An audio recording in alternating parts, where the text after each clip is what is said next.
धन्यवाद भन्न चाहन्छु, जसले यो गीति सङ्ग्रहको विमोचन मार्फत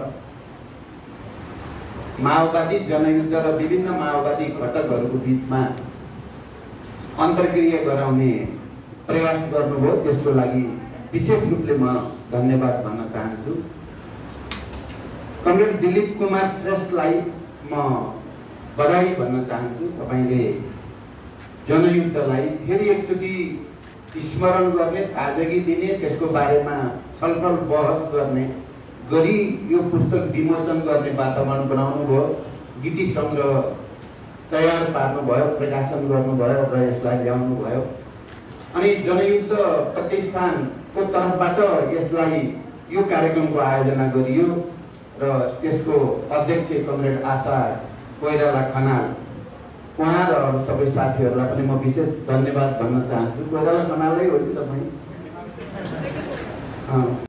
अब त्यसकारण र यो गीति सङ्ग्रहबारे दुईजना टिप्पणीकारले टिप्पणी राखिसकेपछि त्यसमाथि थप टिप्पणी गर्नु मेरो लागि दुस्साहस मात्रै हुन्छ। उहाँहरू नेपालको प्रगतिशील गीत यात्राका एकजना नक्षत्र नै भन्नुपर्छ, कमरेड जीवन शर्मा। उहाँले सठिक र सुन्दर रूपमा यो गीति सङ्ग्रहको बारेमा टिप्पणी गरिसक्नु भएपछि र सहयात्रीको हैसियतले त्यति बेला जनयुद्धकै कालमा गीत गाउँदै हिँड्ने, नाच्दै हिँड्ने एउटा सहयात्रीको हैसियतले हाम्रो पार्टीका केन्द्रीय सदस्य, महिला मोर्चाका नेता कमरेड अमृता थापाले पनि बोलिसकेपछि अब म भित्र पसिराख्न खोजेँ भने त्यो मेरो मूर्खतै हुन्छ जस्तो लाग्छ। म त्यहाँभित्र पस्न सक्दिनँ। म खालि दिलीपजीलाई बधाई भन्न चाहन्छु र अझ थप तपाईँबाट यस्ता भावोत्तेजक गीतहरूको रचना गर्दै अगाडि बढ्नु होला। तपाईँप्रति हामी सबैको साथ रहन्छ, तपाईँलाई हाम्रो शुभकामना रहन्छ, बधाई रहन्छ। मैले यति नै भने पुस्तकबारे।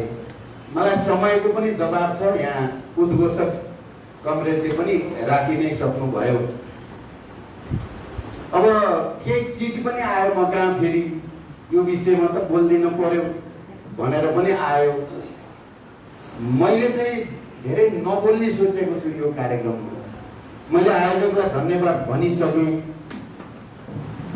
पछिल्लोचोटि कमरेड गुणराज लोहनीले अलिक गम्भीर र मार्मिक ढङ्गले नै माओवादी आन्दोलन, त्यसको सहकार्यको आवश्यकता, सम्भावना बारे विषय राख्नुभयो। म खुसी छु, आज विशेष रूपले खुसी छु।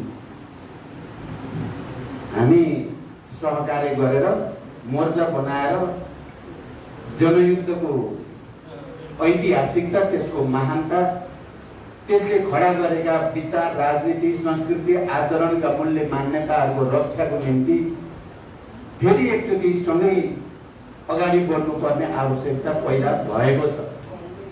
यही चेतनालाई कमरेड गुणराज लोहनीले यहाँ व्यक्त गर्नुभयो र उहाँले त्यो पनि भन्नुभयो, यो मैले महासचिव कमरेड विप्लवको सल्लाह र निर्देशन अनुसारै बोलेको हो पनि भन्नुभयो। म धेरै खुसी छु। तर म चाहिँ यो कुरामा फेरि यो माओवादी विभिन्न घटकका नेता लगाएर एकै ठाउँमा बोलाउने कामबाट म दुखी पनि छु। मेरो अलि अगाडि यही प्रज्ञा भवनको उतापट्टिको माथिको कोठामा बाबुरामजी र म एउटा कार्यक्रममा पनि सँगै बनाउनु भयो, साथीहरूले बहस गराउनु भयो।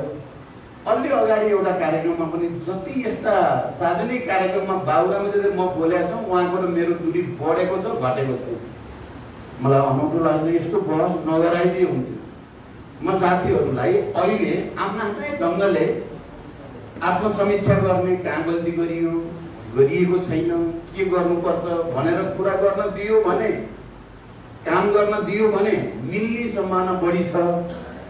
सार्वजनिक कार्यक्रममा ल्याएर नेताहरूलाई चाहिँ आफ्नो कुरो चाहिँ माथि पार्ने ढङ्गले प्रस्तुत गराइसकेपछि त्यो फेरि के हुँदो रहेछ, नेताहरूको आत्मतुष्टिको विषय हुन्छ। हार्ने कि जित्ने भने जस्तो हुन्छ र झन् मिल्न लागेको पनि मिल्दैन। अहिले बाबुरामजीले भन्नुभयो मिठो कुरा गर्छन् भनेर, हो कोठामा बस्दा हामी मिठा कुरा गर्छौँ, यस्तो कार्यक्रममा आएपछि उहाँले बोल्नुहुन्छ।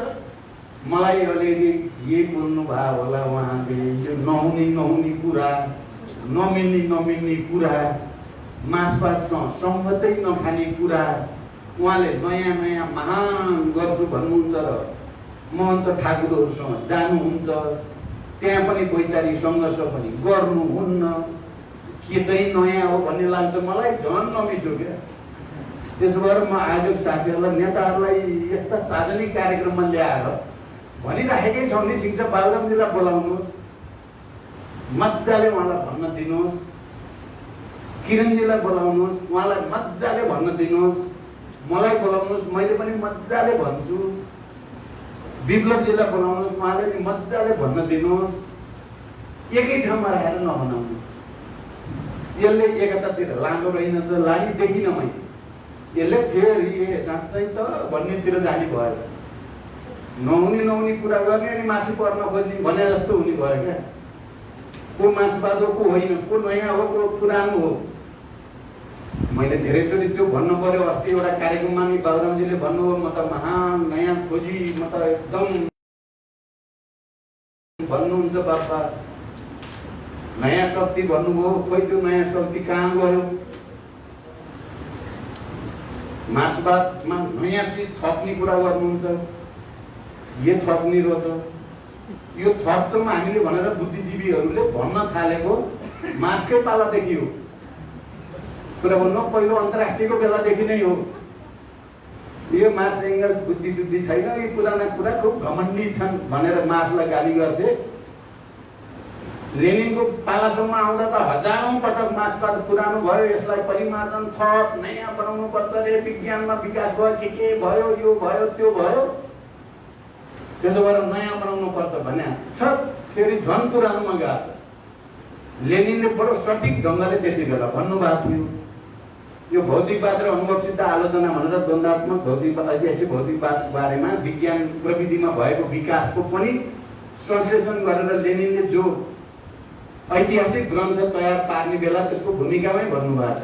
एक थरी मान्छेहरूले मार्क्सवाद पुरानो भयो भनेर 1000 पटक भनिसके।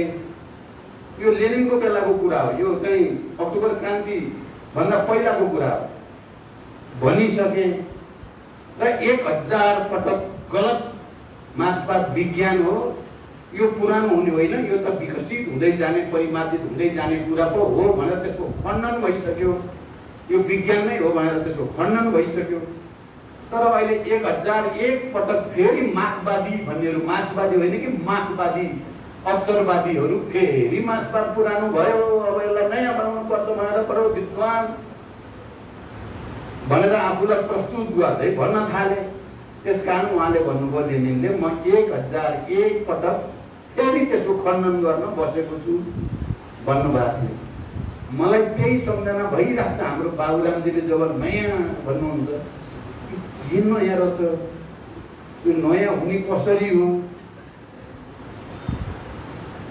उहाँको फेरि सबै व्यवहार गतिविधि नयाँमा छ कि पुरानो भन्दा म चाहिँ त्यो 1000 पटक खण्डन भइसकेको कुरा उहाँले दोहोऱ्याउनु भएको छ र हामी नेपाली मान्छेहरू चाहिँ यिनीहरूले बुझ्दैनन् भन्ठान्नुहुन्छ कि उहाँले यी सबै नपढे लेखेकै धेरै बुद्धि भएका छैनन् भन्ठान्नुहुन्छ र अनि म जाने छु जस्तो गर्नुहुन्छ र बिगार्नु। त्यसकारण मलाई यो यस्तो बहस नगराए हुन्थ्यो भन्ने लाग्छ। यो बहस गराएर झन् बाबुरामजीले मेरो दूरी बढ्ला भन्ने डर भयो क्या मलाई। उहाँले भनिराख्नु भएको छ नि, आफ्नो मञ्चबाट मन लागेको कुरा भन्न पाउनु भएकै छ, हामीले केही खण्डन नि गरेका छैनौँ, ठिकै छ नि। उहाँले भन्दै जानुहुन्छ, भन्दा भन्दै थाक्नुहुन्छ भन्ने थाकिसक्नु भएको थियो। यस्तो कार्यक्रममा बोलाउनुहुन्छ अनि उहाँले ठान्नुहुन्छ म भनेर फेरि उहाँलाई आउँछ एउटा भन्नै पर्यो बिचरा उहाँले पनि। अनि मलाई पनि भन्न पर्यो। अब यहाँ आज किरणजी र विप्लवजी आउनुभयो र राम्रो भयो। किन त्यो बहस गराउनु पर्यो यस्तो मञ्चमा? आफ्नो मञ्चबाट बोले भइहाल्यो, आफ्नो किताबमा लेखे भइहाल्यो।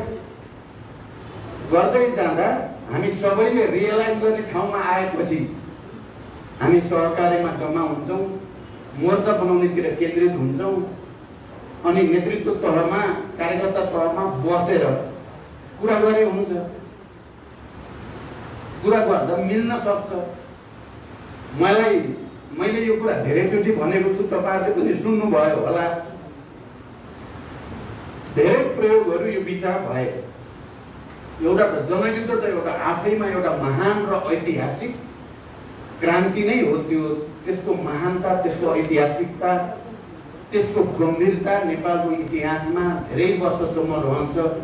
हामीले गल्ती गरे पनि, हामीले बाटो अलिकति बिराए पनि जनयुद्धको ऐतिहासिकता कम हुँदैन।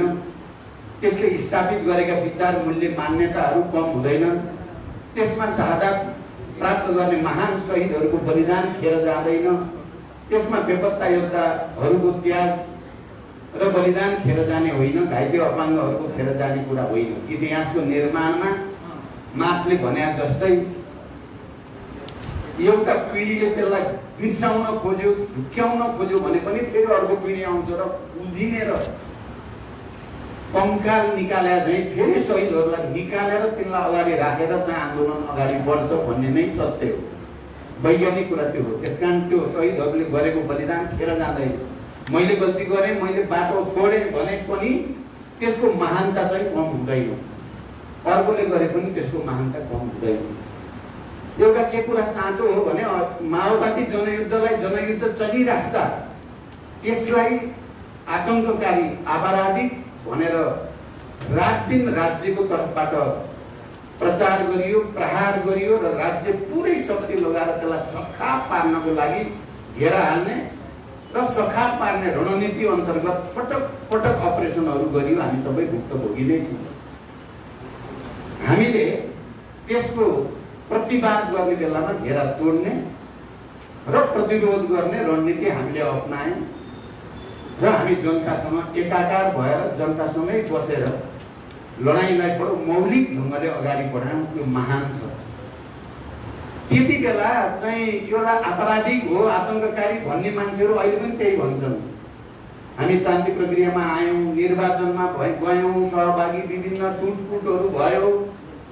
हामीले एकले अर्कालाई सकेसम्म आलोचना गर्यौँ। त्यो बिग्रियो भन्यौँ, ऊ बिग्रियो भन्यौँ, हामी सही छौँ भन्यौँ, मैले गर्छु भन्यौँ, सबै भन्यौँ, के भन्यौँ। तर प्रतिक्रियावादीको नजरमा चाहिँ फेरि हामी सबै एउटै छौँ। यी माओवादीहरू 17,000 मान्छे मारेका यो अपराधीहरू भन्नेमा चाहिँ फेरि उनीहरू एकमतै छन्। उनीहरूले त्यही भन्छन्, त्यही गरिराखेकै छन्। उनीहरूको लागि के प्रचण्ड, के किरण, के विप्लव एउटै छ। बाबुराम अलिक फरक छ।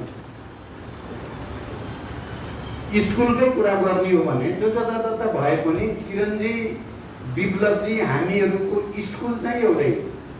हामीलाई मन परे पनि नमन परे पनि, अहिले कतिलाई ठिक लाग्ला नलाग्ला।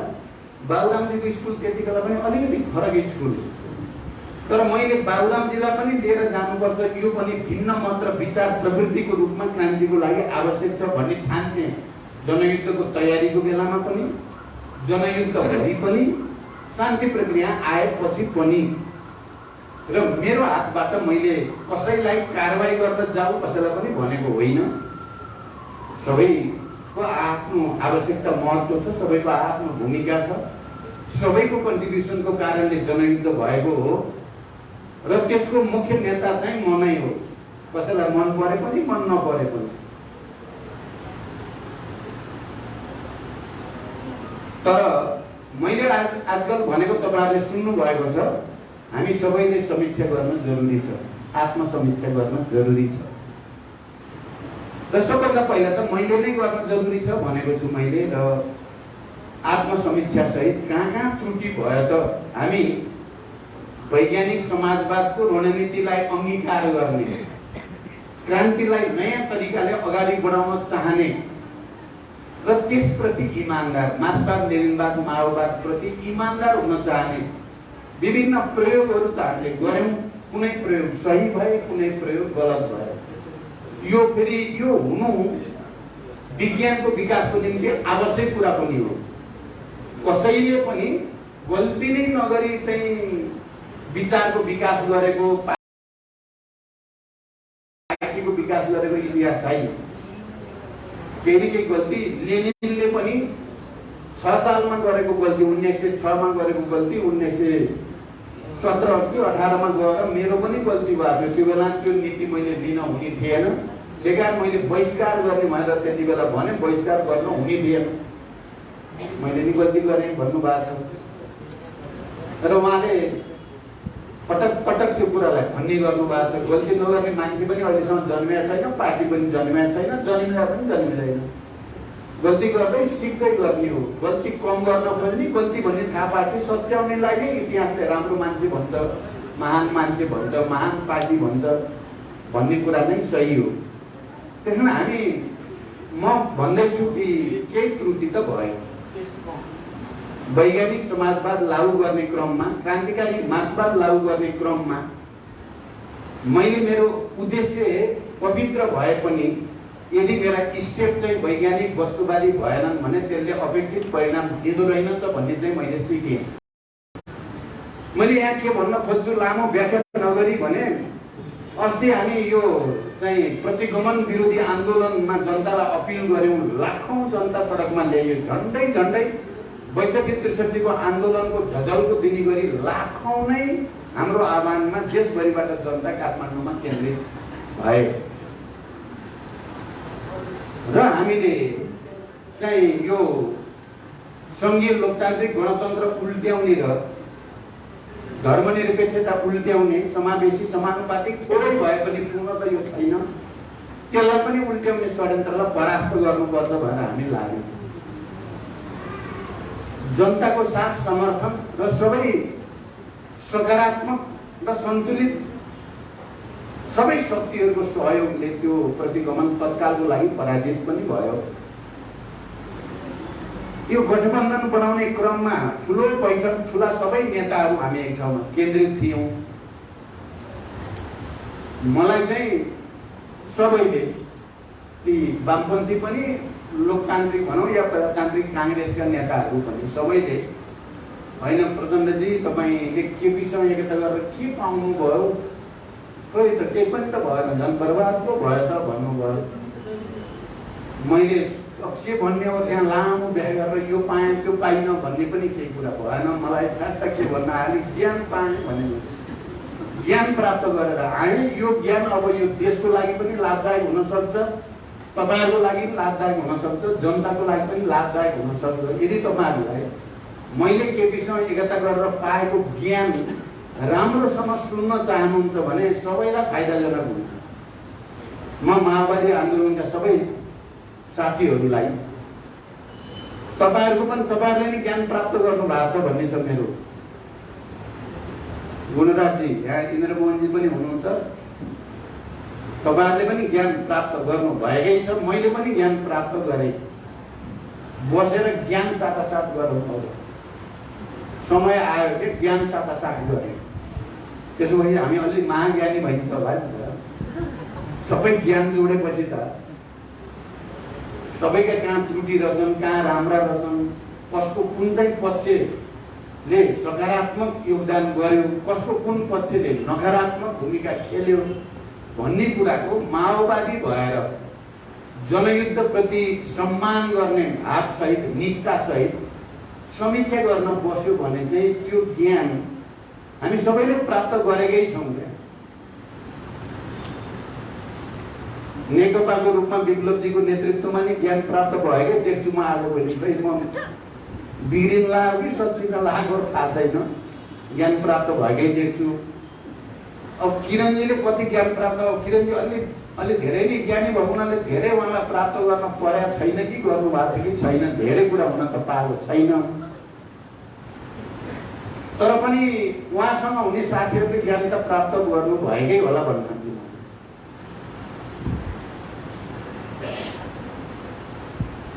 अब मैले त भनिहालेँ सबैको अगाडि, ज्ञान प्राप्त गरेँ मैले भने। यो ज्ञान प्राप्त गरेँ भनेको तपाईहरुले के बुझ्नु होला भने मैले आत्मालोचना गरेको हो भनेर पनि बुझ्दा हुन्छ। मैले आफैले त्रुटि भयो भन्न खोजेको हो भनेर बुझ्दा हुन्छ। र फेरि वर्ग जनता, हाम्रो जनयुद्ध, हाम्रा महान नाराहरू, एजेन्डाहरूलाई नयाँ सिराबाट अगाडि बढाउने आजको अन्तर्राष्ट्रिय परिस्थिति, राष्ट्रिय परिस्थिति, विज्ञान प्रविधिको विकास, यो सबैको नयाँ संश्लेषण गरेर वैज्ञानिक समाजवादमै केन्द्रित भएर अगाडि जाने भनेको अब त्यसको निम्ति हामीले अहिले भर्खरै फेरि जादु हुन्छ पनि भन्न नठानौँ। किन हामी धेरै तन्किएका छौँ, धेरै भनेका छौँ, धेरै गरेका छौँ।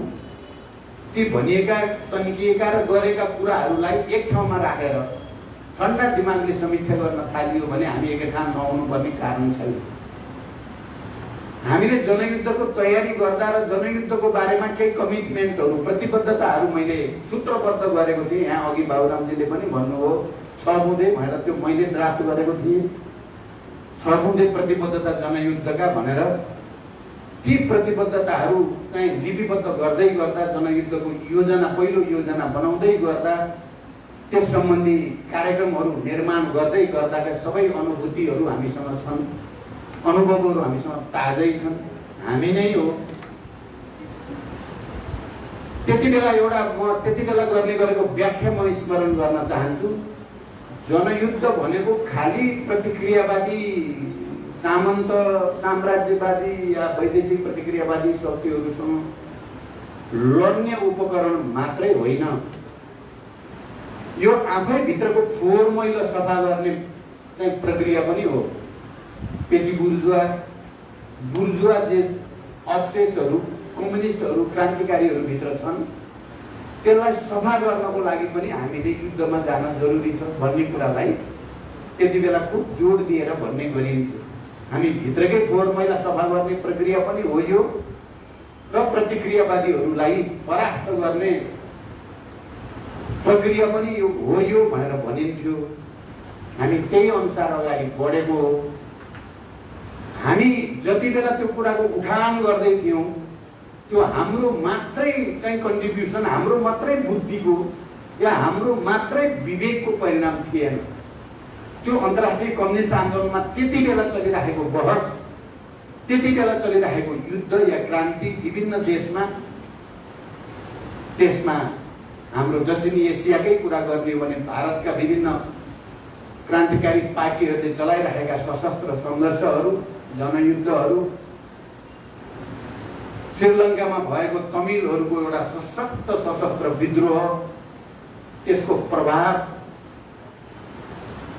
भारतकै विभिन्न ठाउँमा भएका राष्ट्रिय मुक्ति आन्दोलनहरू, युद्धहरू, त्यसको प्रभाव, अनि टर्की, फिलिपिन्सदेखि पछिल्लो चरणमा पेरुको चाहिँ सशक्त रूपले अगाडि बढेको माओवादी जनयुद्ध, उभारको रूपमा गएको कुरा, अनि कोलम्बियादेखि साउथ अफ्रिकासम्मका त्यति बेलाका वर्ग सङ्घर्ष र आन्दोलनका उतार चढावहरू, यी सबैको संश्लेषण पनि थियो नेपालको माओवादी जनयुद्ध। त्यो सबैको प्रभाव पनि थियो त्यसभित्र। त्यो एक्लै माओवादी पार्टीले र त्यसका नेताहरूले मात्रै आविष्कार गर्न सक्ने कुरा पनि थिएन, गरेको कुरा पनि होइन। त्यो अन्तर्राष्ट्रिय कम्युनिस्ट आन्दोलन, अन्तर्राष्ट्रिय वर्ग सङ्घर्ष, राजनैतिक आन्दोलनको प्रभाव समेत बाट त्यो प्रेरित थियो। र अहिले हामी जति बेला शान्ति सम्झौतातिर आउने र शान्ति प्रक्रियातिर चाहिँ प्रवेश गर्ने ठाउँमा पुग्यौँ, त्यति बेला परिस्थिति धेरै फेरिएको थियो।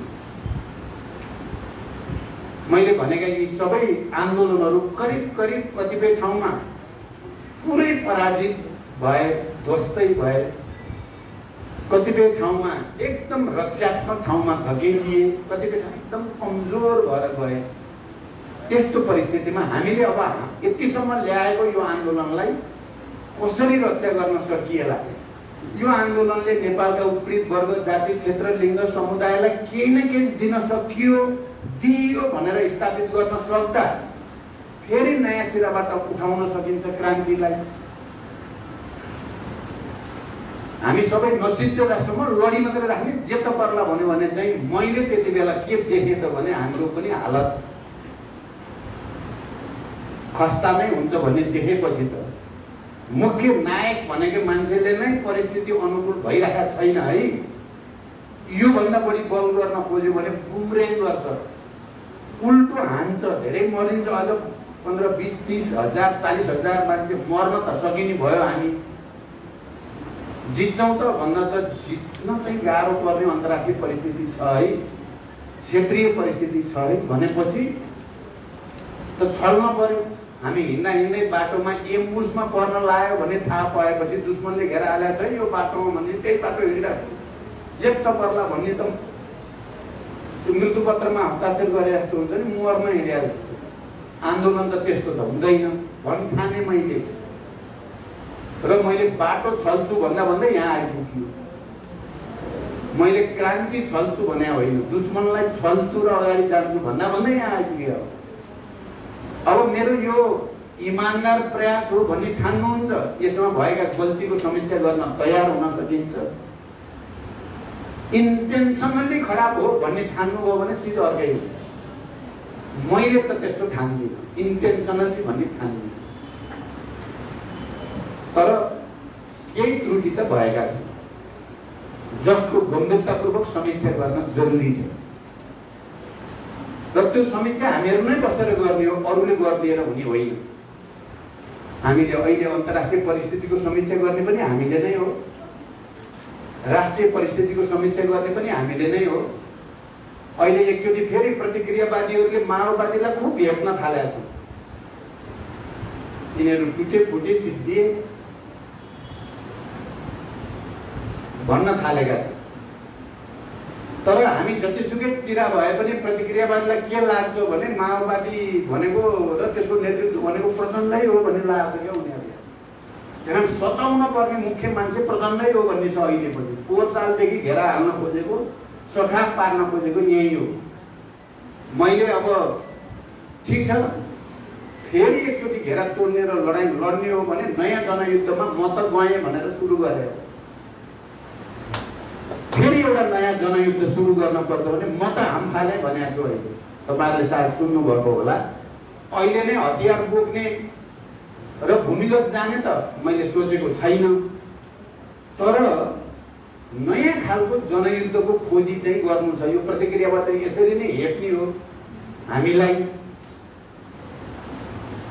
यसरी नै घेरा हालेर सखा पार्ने हो भने लाखौं जनता लिएर सडकमा हामी मिलेर उत्रिने हो भने अहिले पनि यस्ता यिनीहरूका दलाल पुँजीपतिका निर्वाचन प्रणालीहरूलाई ध्वस्त पार्दिन सकिन्छ।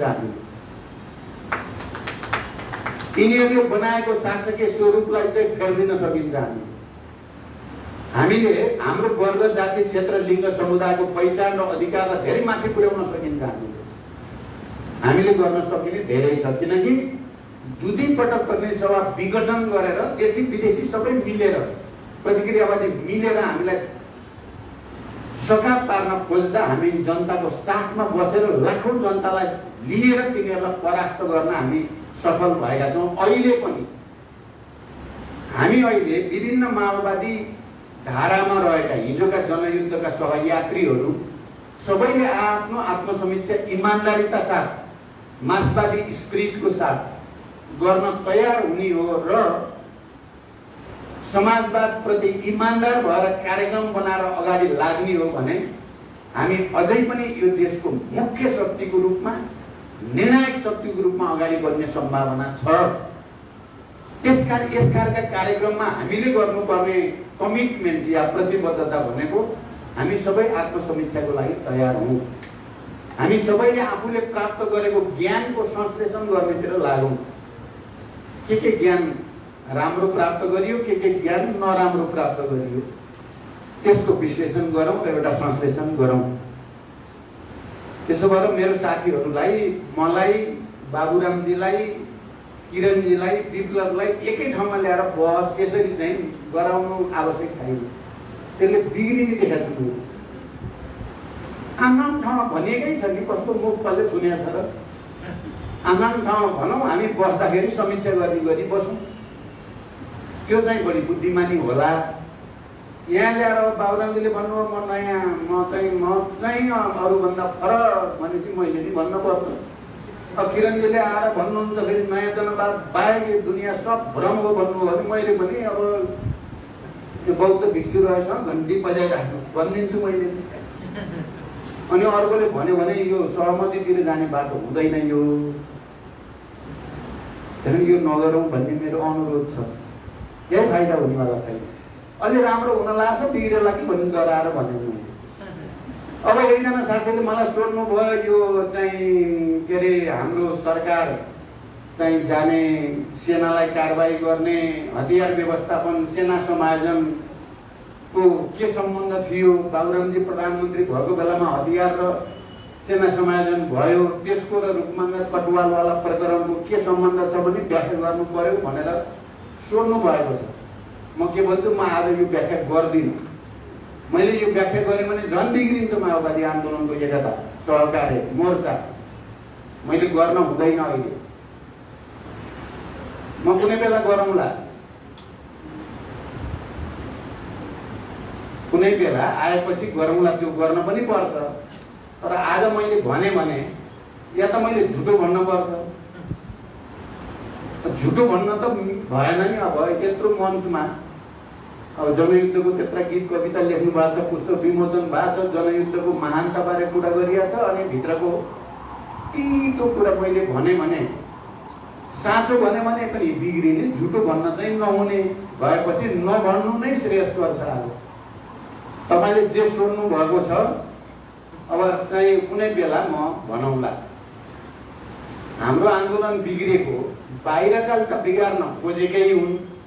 हिजो जनयुद्धको बेलामा पनि मैले भने जस्तै घेरा हाल्ने सखा पार्ने गर्न खोजेकै हुन्। नेताहरूलाई त तर उता बाँड्न सकिन्छ कि भन्ने षड्यन्त्र पनि गरेकै हुन्। तर हामी छलफल गर्दै बहस गर्दै एकअर्काबाट सिक्दै मिलाउँदै अनेक गर्दै हामीले आफ्नो एकता बचाउन सफल भएकै हुनाले जनयुद्धले नेपालमा एउटा ऐतिहासिक राजनीतिक परिवर्तनको वाहकको रूपमा सम्मानित हुने मौका चाहिँ पाएकै हो। हामी पराजित भएर भागाभाग भएको स्थितिका छैनौँ। हामी जितेको जस्तो पनि नजितेको जस्तो पनि बरु विचित्रको स्थितिबाट गुज्रेका छौँ नि। यो बिचमा माओवादी भन्नै नपाइने, भन्नै नसकिने त छैनौँ। हामी सबै भनेका छौँ। अझ म राम्रो माओवादी, त्यो राम्रो माओवादी भन्न पाइया छ। त्यो पनि जनयुद्धकै कारणले भयो हो कुरा भन्नुभयो त। त्यसो भएर मलाई के लाग्छ भने अहिले पछि यता आइसकेपछि हामी सबै खुला भइयो। म पनि खुला, किरणजी पनि खुला, बाबुराम पनि खुला, विप्लव पनि खुला, बादल पनि खुला, सब खुला भइसकेपछि को कति पानीमा रहेछ भन्ने पहिला त हामीसँग भूमिगत थियौँ। रोल्पा हुन्थ्यौँ, रुकुम हुन्थ्यौँ, इन्डियाका विभिन्न ठाउँमा भूमिगत देनहरूमा हुन्थ्यौँ, जनतासँग हुन्थ्यौँ, कार्यकर्तासँग हुन्थ्यौँ, दुश्मनसँग धेरै भेट हुँदैन थियो। यी चाहिँ पत्र पत्रिका र विचारमा मात्रै भेट हुन्थ्यो, सङ्घर्ष हुन्थ्यो। कसैलाई उनीहरूले नाडी छाम्न पाउँदैन थियो। हाम्रो कसलाई के भनिदिएपछि चाहिँ फुटाउन सकिन्छ भन्ने थाहा पाउन सक्दैन थिए। यता आएपछि सबै खुला भएपछि के भयो, सबैलाई प्रतिक्रियावादीका विभिन्न गुटले समाते। आज गयो, भोलि गयो, कुरा गर्यो, तपाईँ त यस्तो, तपाईँको महान हो त, यो त बिगारी त प्रचण्ड हो भनेर लगाइदिए एउटालाई। तपाईँ हो नि यो जनयुद्ध त तपाईँले गरे, तपाईँ जस्तो विद्वानलाई हेर त यो प्रचण्डले कस्तो अप्ठ्यारा राखिदिएको छ भनेछ। अर्कोलाई गएर भनेछ फेरि तपाईँ हो नि कमान्डर त, तपाईँलाई हेर्नुहोस् त घेरा हाल्न खोजेका यिनीहरूले भनेर मलाई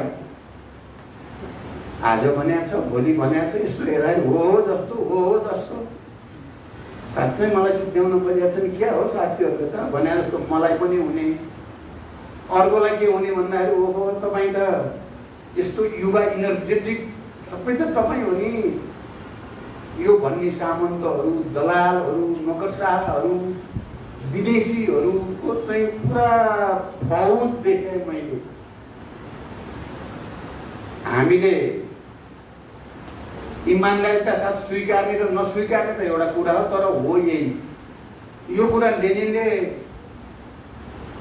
मार्क्सवाद र समाजवादी आन्दोलनमा फुट भन्ने लेखमा बडो सुन्दर ढङ्गले कसरी प्रतिक्रियावादीहरूले कम्युनिस्ट आन्दोलनभित्र, समाजवादी आन्दोलनभित्र फुट पार्छन्, नेताहरूलाई दसतिर तान्छन् भन्ने बारेमा जे भन्नुभएको थियो आज फर्केर त्यो पढ्छु म कहिलेकाहीँ।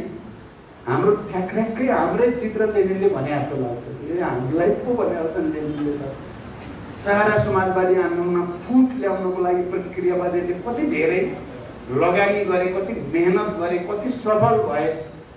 हामी चाहिँ सफल भइएन। हामी उनीहरूले त्यसो गरे पनि हामी त्यस्तो नहुन सकेको भए त हुन्थ्यो नि। हामी त्यस्तो नभएर होइन है, फटाफटले हामीलाई फुटाउन खोजेका छन्, हामी माओवादीहरूलाई दसतिर पार्न खोजेका छन्। हामी हुन्नौँ भनेर चाहिँ हुन सकेको भए त अहिलेसम्म उनीहरू धेरै परास्त हुन्थे। तर हामी चाहिँ कुनै न कुनै रूपमा प्रभावित भयौँ। आज आत्मसमीक्षा गर्नुपर्ने एउटा विषय यो छ। मैले अहिले ज्ञान प्राप्त गरियो भनेको कस्तो ठग्दा रहेछन् भन्ने अब हामीलाई थाहा भयो क्या। कसरी हामीलाई ठगेर चाहिँ हामीलाई दसतिर पार्दा रहेछन् फटाफटले भन्ने कुराको ज्ञान प्राप्त भयो नि त। यो ज्ञान प्राप्त हुनु त सानो कुरा त होइन। ठेस लगाएपछि बुद्धि बढ्छ भनेको पनि त यही हो। ठेस नलागेपछि के गर्ने, बुद्धि नआएपछि के गर्ने। कुरा बुझ्नुभयो कमेन्टहरू मैले भन्न खोजेको। त्यसकारण त्यो कुरा मलाई अहिले भन्न नलगाउनुहोस्। मैले भन्न खोजेको सिद्धान्त त तपाईँहरूले बुझ्नुभयो।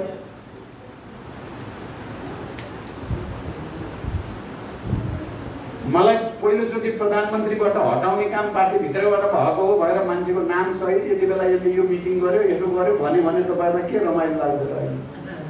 के फाइदा हुन्छ र त्यसले? म भन्दिनँ त्यसो भने। जहिले पनि के भनिन्छ, क्रान्ति या प्रतिक्रान्ति दुईटैको लागि इन्टरनल इज डिसिसिभ। आन्तरिक नै निर्णायक हो, बाह्य सहायक हो। आन्तरिक चिज गडबड भएपछि त बाह्यले त्यहाँ त खेल्यो। तर इन्टरनल इज डिसिसिभ भन्नुको के अर्थ होइन भने बाह्य केही पनि होइन, जहिले पनि सहायक हो भन्ने होइन। कहिलेकाहीँ बाह्यले पनि निर्णायक भूमिका खेलिदिन्छ कहिलेकाहीँ, तर अन्तत आन्तरिकै मुख्य हुन्छ। अन्तत मात्रै आन्तरिक मुख्य हुने हो, सधैँ र निरपेक्ष ढङ्गले आन्तरिक मुख्य हुने होइन। मार्क्सवादले त्यो भन्दैन।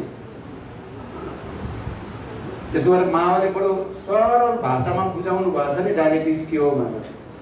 अन्डाबाट उपयुक्त तापक्रम पायो भने चल्ला बन्छ, तर जस्तो तापक्रम दिए पनि ढुङ्गाबाट त चल्ला बन्दैन नि। किनभने अन्डाभित्र इन्टरनलमा उसको चल्ला बन्ने तत्त्व छ नि त अन्डाभित्र। त्यसो भएर उपयुक्त तापक्रम पाएपछि चल्ला बन्ने हो।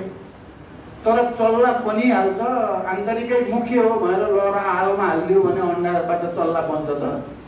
आगो त बाह्य तत्त्व हो नि। बाह्य तत्त्व भयो भने आगोमा हालेर डढाइदिएपछि त के गरी बन्छ त्यो चल्ला? त्यस्तै जस्तो सम्बन्ध हो।